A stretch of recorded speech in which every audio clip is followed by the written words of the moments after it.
Que el Señor le bendiga, qué alegría poder nuevamente compartir con usted un nuevo mensaje. Deseo con todo mi corazón que usted donde esté escuchando ahora mismo se encuentre muy bien en todas y cada una de las áreas de su vida.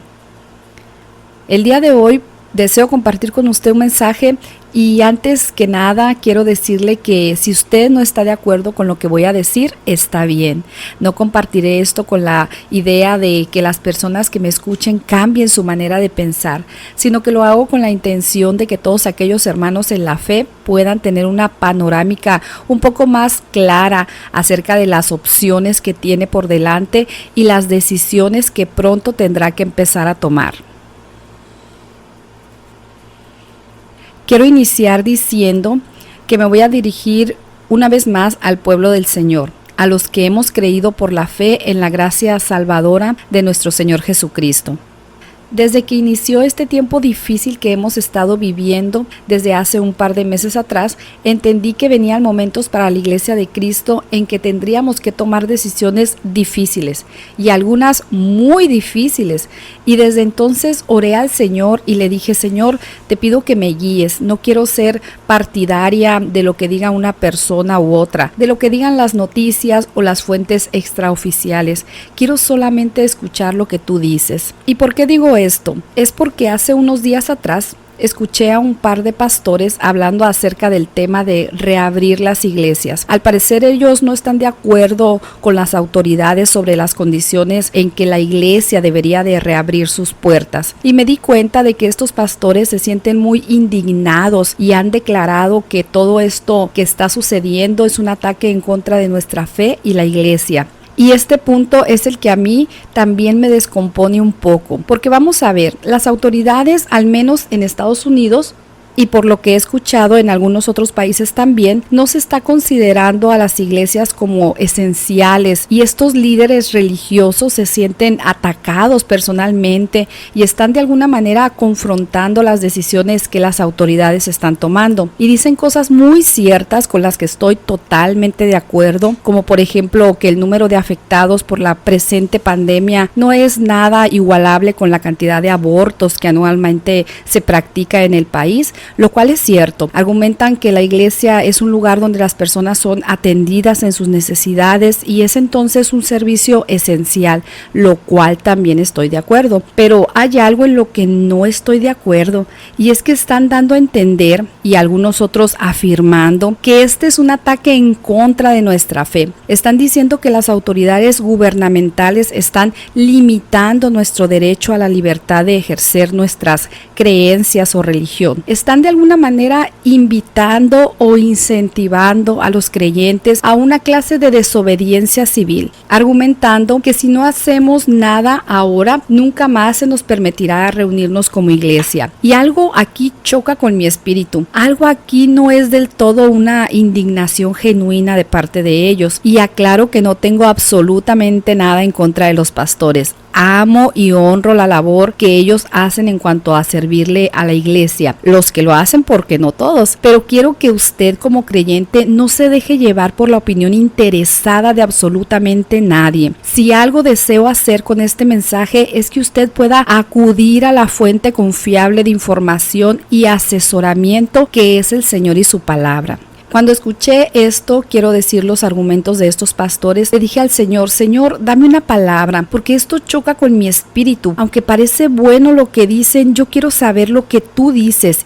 Y si yo estoy mal, quiero ser corregida y guiada. ¿Debo yo apoyar estas ideas realmente? ¿Están siendo nuestra fe atacada? ¿En realidad todo esto es un plan en contra de tu iglesia? Y el Señor esa noche me dio la siguiente palabra que voy a leerles y le pido que la escuche con paciencia. Esta es la historia de Noé. Noé era un hombre muy bueno que siempre obedecía a Dios. Entre los hombres de su tiempo solo él vivía de acuerdo con la voluntad de Dios. Para Dios la tierra estaba llena de maldad y violencia, pues toda la gente se había pervertido. Al ver Dios que había tanta maldad en la tierra, le dijo a Noé: he decidido terminar con toda la gente. Por su culpa hay mucha violencia en el mundo, así que voy a destruirlos a ellos y al mundo entero. Construye una barca de madera resinosa, haz cuartos en ella y tapa con brea todas las rendijas de la barca por dentro y por fuera, para que no le entre el agua. Haz la barca de estas medidas: 135 metros de largo, 22 metros y medio de ancho y 13 metros y medio de alto. Hazla de 3 pisos con una ventana como a medio metro del techo y con una puerta en uno de los lados. Yo voy a mandar un diluvio que inundará la tierra y destruirá todo lo que tiene vida en todas partes del mundo. Todo lo que hay en la tierra morirá, pero contigo estableceré mi alianza, y en la barca entrarán tus hijos, tu esposa, tus nueras y tú. También llevarás a la barca un macho y una hembra de todos los animales que hay en el mundo, para que queden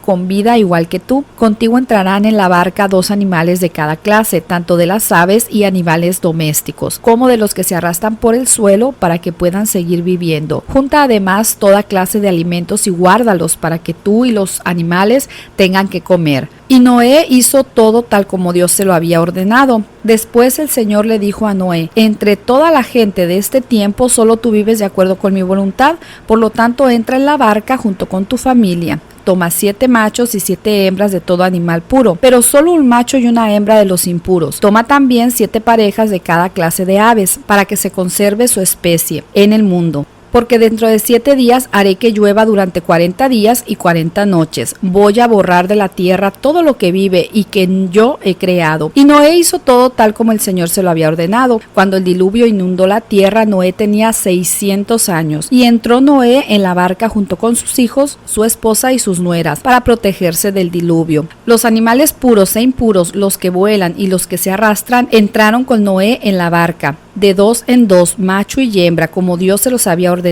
A los 7 días el diluvio comenzó a inundar la tierra. Era el día 17 del mes segundo. Noé tenía entonces 600 años. Precisamente en ese día se reventaron las fuentes del gran mar abajo y se abrieron las compuertas del cielo arriba. 40 días y 40 noches estuvo lloviendo sobre la tierra. En aquel mismo día entró Noé en la barca con sus hijos y con su esposa y sus 3 nueras. Entraron un macho y una hembra de cada clase, tal como Dios se lo había ordenado a Noé, y después el Señor cerró la puerta de la barca. El diluvio duró 40 días. Al subir el agua, la barca se levantó del suelo y comenzó a flotar. El agua seguía subiendo más y más, pero la barca seguía flotando. Tanto subió el agua que llegó a cubrir las montañas más altas de la tierra, y después de haber cubierto las montañas, subió todavía como 7 metros más. Así murió toda la gente que vivía en la tierra, lo mismo que las aves, los animales domésticos y salvajes, y los que se arrastran por el suelo. Todo lo que había en la tierra firme y que tenía vida y podía respirar murió. Solamente Noé y los que estaban en la barca quedaron vivos. Los demás fueron destruidos.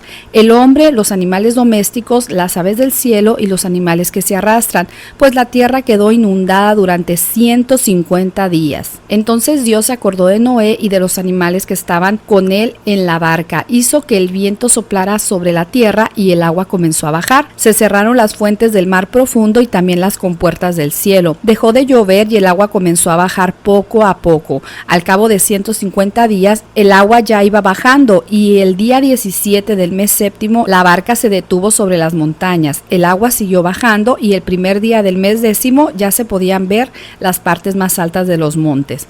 Después de 40 días, Noé abrió la ventana de la barca que había hecho y soltó un cuervo, pero el cuervo volaba de un lado para otro esperando que la tierra se secara. Después del cuervo, Noé soltó una paloma para ver si la tierra ya estaba seca, pero la paloma regresó a la barca porque no encontró ningún lugar para descansar, pues la tierra todavía estaba cubierta de agua. Así que Noé sacó la mano, tomó la paloma y la hizo entrar en la barca. Noé esperó otros 7 días y volvió a soltar la paloma. Ya empezaba a anochecer cuando la paloma regresó, trayendo una ramita de olivo en el pico. Así Noé se dio cuenta de que la tierra se iba secando. Esperó 7 días más y volvió a enviar la paloma, pero la paloma ya no regresó. Cuando Noé tenía 601 años, la tierra quedó seca. El primer día del mes primero, Noé quitó el techo de la barca y vio que la tierra estaba seca, pero el día 27 del mes segundo, la tierra estaba ya bien seca. Entonces Dios le dijo a Noé: sal de la barca junto con tu esposa, tus hijos y tus nueras.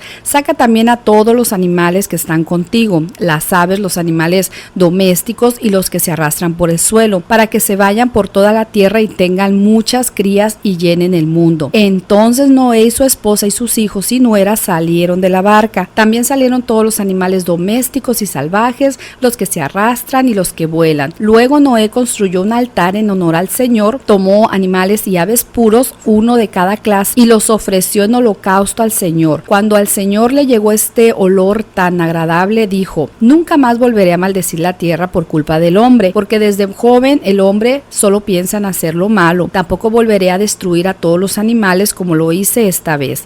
Mientras el mundo exista, habrá siembra y cosecha, hará calor y frío, habrá invierno y verano y días con sus noches. ¿Acaso no podemos ver esta historia como un reflejo de lo que está aconteciendo hoy en día? ¿No somos nosotros los creyentes, los Noé de este tiempo?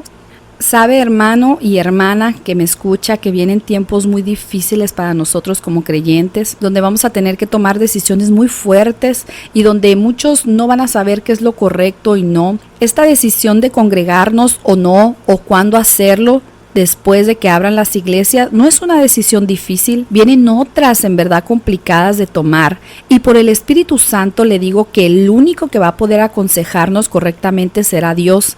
Ya es tiempo, hermanos, que seamos responsables con nuestras decisiones. Ya es tiempo de que busquemos la guianza de Dios. Ya es tiempo de abrir los ojos y darle al Señor el lugar que Él debe tener en nuestras vidas. Ya es tiempo de consultar cada decisión con Él primeramente. Miremos el ejemplo de Noé. Mire qué hombre tan obediente y sensible a la voz de Dios fue Noé. Él claramente tenía una relación con Dios. Él claramente escuchaba y buscaba escuchar la voz de Dios. Cuando Dios le dijo lo que venía para la tierra, él se preparó. Él no dijo: bueno, voy a ver qué dicen las noticias, voy a preguntarle a mi hermano en Cristo a ver qué él piensa hacer, le voy a consultar a mi vecino para ver si él piensa hacer una arca también. Noé no dijo: voy a esperar a ver qué dice el pastor, porque ya no es tiempo. Entendamos esto de una vez por todas. Usted puede ser muy bendecido y tener un pastor humilde, sometido a la perfecta voluntad de Dios, un pastor que no busca su interés propio sino el de los demás, un pastor que modela en todo a Cristo, pero esto no le quita a usted la responsabilidad de consultar a Dios primero. Y si un día usted se queda como Juan en una isla desterrado, le pregunto: ¿a quién le va a consultar sobre las decisiones que debe de tomar? ¿A quién si no hay nadie, hermanos? Debemos con urgencia restablecer nuestra relación con Dios, volver a conectar los cables de la comunicación con Él, porque como dije antes, puede que usted y yo tengamos un buen pastor, que hay muchos de ellos, yo no dudo de eso. Yo siempre comparto que mis primeros pastores me trataron como una hija, ni siquiera como una hermana, sino como hija. Yo sé que hay pastores muy buenos, pero también usted debe de saber que existen pastores que ya hace tiempo se desviaron del llamado, hace tiempo que ya no están haciendo la voluntad de Dios sino la suya. ¿Y qué va a hacer usted? ¿Seguir las instrucciones de ellos que buscan favorecer sus propios intereses? Hermanos, no seamos ingenuos, ya no es tiempo. Yo entiendo perfectamente que detrás de esos hombres están según indignados porque no se les permite reabrir sus iglesias multitudinarias. Está también el interés de ellos. Recuerde que una iglesia es también un negocio. Y no vaya usted a decirme que no es verdad, porque se lo voy a confirmar en un momento. Estos pastores están quejándose diciendo que hay una agenda detrás de esta pandemia y que nos quieren usar. Y yo me pregunto, ¿y ustedes no tienen una agenda, pastores, también para los miembros de sus iglesias? Es mentira que muchos pastores ya tienen agendadas las actividades que tendrán en sus iglesias por los próximos 2 o 3 años, si no es que más, porque al menos yo, hermano, miré, nadie me lo contó, yo lo miré con mis ojos, como en una iglesia donde estuve ya tenían agendadas las actividades por los próximos 2 años o creo que más tiempo. Entonces, ¿de qué se quejan estos pastores? ¿De que si nos quedamos en casa no vamos a favorecer sus visiones? ¿De que si nos quedamos en casa no vamos a cumplir con sus agendas? Porque esto es así. No crea usted que todos predican por amor al arte. Hay intereses económicos en muchos casos detrás de una iglesia. Hay quienes ya no tienen planes bíblicos con los creyentes, sino que somos un número más, un empleado más. Ya no se mira a la gente con respeto, como dice la palabra, sino como un peón que me ayuda a cumplir mis caprichos. Yo entiendo, hermanos, que hay necesidades económicas en las iglesias, que hay templos que pagar, pero me pregunto yo, ¿por qué adquieren edificios que no pueden pagar con efectivo? ¿Que no dice la palabra de Dios que no le debamos nada a nadie porque nos hacemos esclavos de los que nos prestan? Y entonces la palabra de Dios solo aplica para los de abajo de la pirámide, solo para el hermanito, pero no para ellos. ¿No será que Dios nunca les dijo nada? Yo entiendo que no es la misma ofrenda que se obtiene en un servicio normal, regular, que la que están obteniendo ahorita. Yo entiendo, pero tampoco los creyentes están recibiendo el mismo cheque que estaban recibiendo antes, y eso no les interesa a muchos pastores.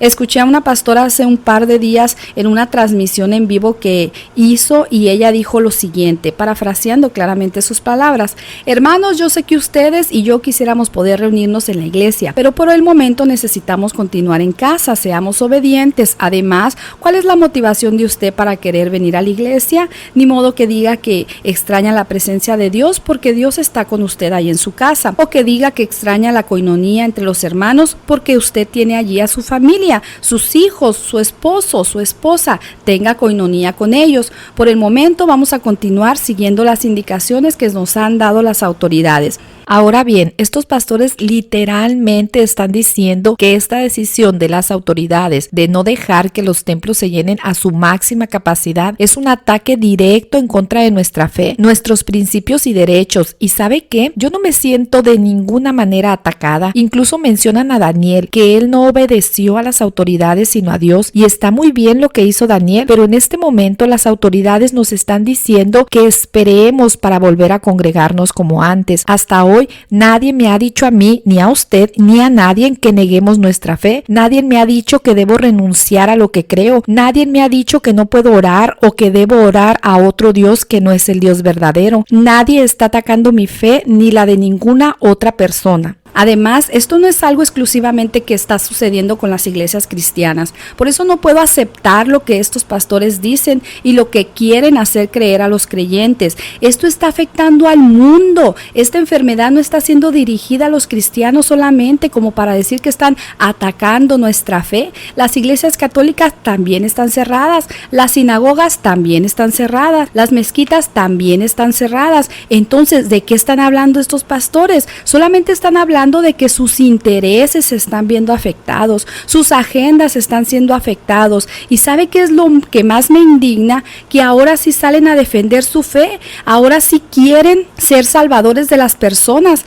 diciendo que en la iglesia se ora por los enfermos y que no se negarán a orar por ningún enfermo. Y está muy bien, pero ¿sabe algo? Jamás escuché una predicación, ni una sola, y sé que usted tampoco, sobre la injusticia y el daño en contra de los derechos y el bienestar de los niños no acompañados que están encerrados en jaulas, solos, sin sus padres. Nadie dijo nada, ningún pastor dijo nada, se quedaron muy callados. Eso no afecta sus convicciones, eso no les afecta en su fe, porque ahí no se opusieron al gobierno. ¿Por qué no usaron entonces su influencia para hacer algo? ¿Por qué entonces no dijeron: fulanito, te la vas a ver con Dios por la injusticia que estás cometiendo con estos inocentes? Porque allí sí respetaron la decisión de las autoridades, porque ahí sus intereses no se ven afectados, el dinerito continuaba llegando, mientras que ahora ya van 3 o 4 meses que no llega. Aquí cerca de mi casa, y quizás si usted vive en Estados Unidos, también cerca de su casa hay una clínica de aborto.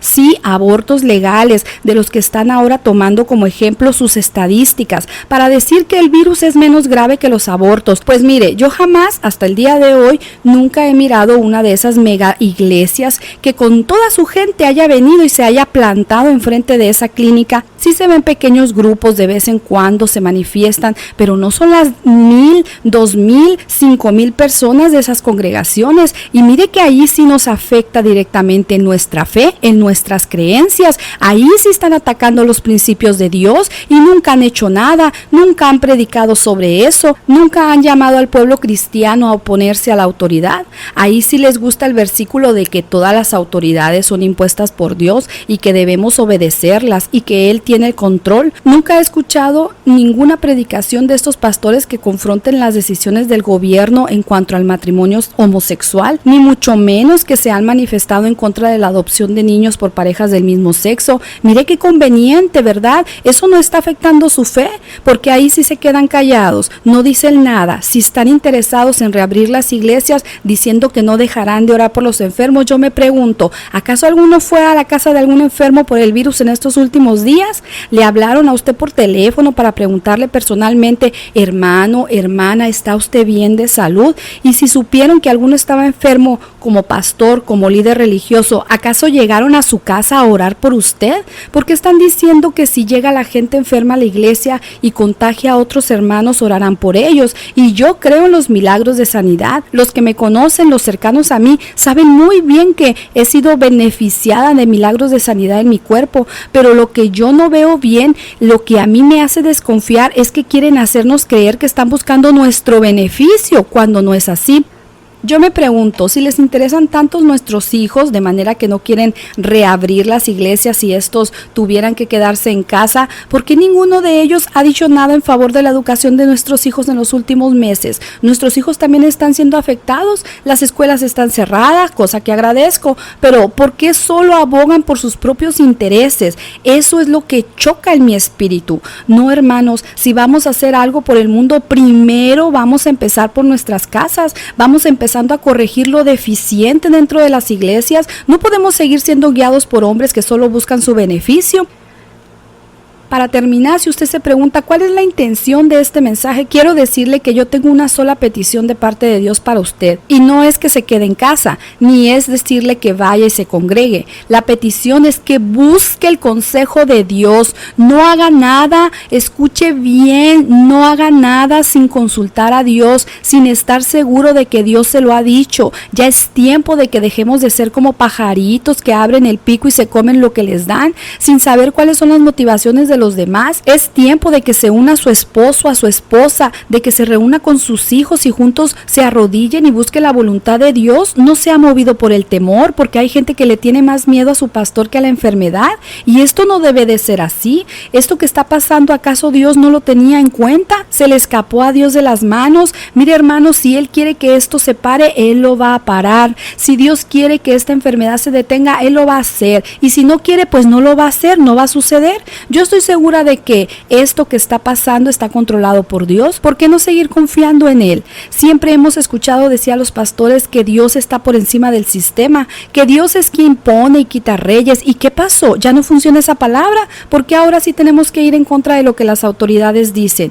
Ya Dios no es capaz de ponerle un alto a las autoridades si es su voluntad. Y yo entiendo, hermano, que lo que está pasando puede ser algo planeado por un grupo de gente que está tentando contra la humanidad. Pero ¿acaso no dijo el Señor que este mundo va a ir decayendo, que iría de peor en peor? Entonces, ¿de qué nos asombramos? Lo que pasa es que muchos líderes ya se desviaron hace tiempo y ya no están esperando la venida del Señor. Están igualitos que Pedro, creyéndose mejores que Dios. Cuando el Señor Jesús le estaba contando que iba a morir, Pedro dijo: no, Señor, que no te acontezca tal cosa, ten compasión de ti. ¿Qué estaba diciendo Pedro? No, Señor, que no se cumpla la voluntad del Padre, que no se cumplan las profecías. Así estos pastores dicen que si no hacemos algo ahora, van a venir cosas peores para los cristianos. Y yo digo, ¿no está profetizado que vendrá una persecución? ¿Y qué nosotros vamos a hacer en contra de esto? ¿Cómo nos vamos a escapar de esto? No, hermanos, otra vez lo digo, dejemos de ser como niños, ya dejemos el biberón. Si no lo hacemos ahora, entonces ¿cuándo? Retomando la historia de Noé, él fue muy obediente en hacer lo que Dios le dijo, pero no dejó de buscar la voluntad de Dios en ningún momento. Me pregunto qué hubiera pasado si Noé se sale del arca antes de que Dios le dijera sal. El arca era un lugar seguro, así como lo es nuestro hogar ahora. Pero ¿qué pasaría si Noé abre las puertas y dice: bueno, ya son muchos días aquí encerrados, vamos a salir? Noé se hubiera ahogado también. Pero Noé esperó. Primero mandó un cuervo, luego una paloma, pero fue hasta que Dios le dijo que saliera que él salió y la tierra ya estaba seca. ¿Cuánto tiempo pasó? Pues dice la palabra que Noé subió al arca con 600 años y salió de ella teniendo 601 años. Así que hermanos, seamos sensatos. Si Dios le dice a usted que mañana debe regresar a la iglesia, regrese. Si le dice que la semana que entra, hágalo. Si le dice que el mes que entra, hágalo. Si le dice que en 6 meses, hágalo, pero no haga nada que usted no esté seguro que Él le ha dicho. El virus existe, sí existe, y creyentes también están siendo afectados por él.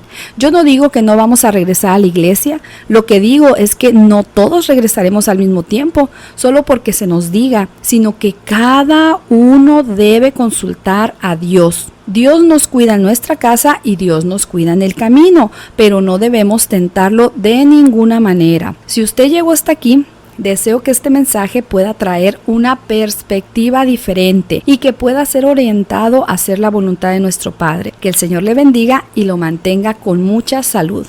El mensaje ha terminado, pero voy a compartir a continuación una palabra que Dios me dio anoche cuando le pedí que confirmara si era su voluntad o no entregar este mensaje. Y su respuesta fue la siguiente: hubo también falsos profetas entre el pueblo de Israel, y así habrá falsos maestros entre ustedes. Ellos enseñarán con disimulo sus dañinas ideas, negando de ese modo al propio Señor que los redimió. Esto les traerá una rápida condenación, muchos los seguirán en su vida viciosa y por causa de ellos se hablará mal del camino de la verdad. En su ambición al dinero los explotarán a ustedes con falsas enseñanzas, pero la condenación los espera a ellos sin remedio, pues desde hace mucho tiempo están sentenciados. Dios no perdonó a los ángeles que pecaron, sino que los arrojó al infierno y los dejó en tinieblas, encadenados y guardados para el juicio. Ni tampoco perdonó Dios al mundo antiguo, sino que mandó el diluvio sobre aquellos hombres malvados y salvó solamente a Noé, que predicó una vida